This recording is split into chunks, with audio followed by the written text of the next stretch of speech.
AI injiniya Kano, wai menene yasa idan tankin marsandi yana yin block ka canja ɗaya ka canja biyu amma ya ƙi yiwuwa, ko kuma wani lokacin kuma suna samun matsala cewa ba tankin bane ba, a'a hanyar wayanin din ne yayi block, sai ka je ka ce a canja ma, ba za a tsaya a ga asalin menene ba, kawai sai a canja ma shi kuma bai daina ba. Wani tankin kowa ya sani mahaukacin tsada ne da shi, kuma ba ma tsadar ba, kai baka nake idan ka sauke wannan tankin wanda ka sauke ba lallai bane iya biyan ka saboda wahala take a tattare tankin nan. Kai kuma mai matsalar saboda ba iya biya za ka yi ba, gobe in ka zo da irin matsalar ba za a iya ce ma tankin bane mai matsalar, sai dai a yi taima hanya har ka gaji ka haƙura.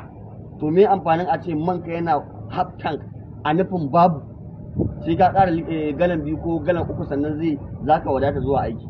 To akwai hanya mafita da na samo mana akan wannan tankin. Don haka abu na farko wanda za ka fara fahimta da shi idan tankinka ya yi expire ko kuma idan bai expire ba, wai menene expire din tankin wannan motar, menene rashin ba expire sa ba. Na farko akwai wani matsala da zan fara nuna mana. Muƙaddara a ce wannan shine tankin wannan motar ne, ko ganta C180 C230 is the same 202.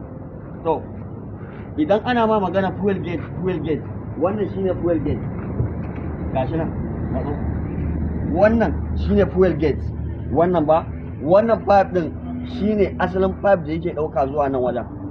Ba na so ya kasance na tsawwala mana akan wannan bayanin kai tsaye zai wuce ne kan YouTube channel nawa. A nan ne za ku zo ku gane wai menene tankin yake nufi, menene wannan tankin yake nufi. Idan nan ya cika ya za a iya koma nan farin, ba zai taɓa yiwa ba. Zan tsawwala akan TikTok, da haka mu tafi YouTube channel nawa mai suna AI Engineer Kano, yana da subscriber mutum 220 da wani abu. Ba abin da nake saukewa ba videos irin wannan ba na yan uwa da za su karu. AI Engineer Kano.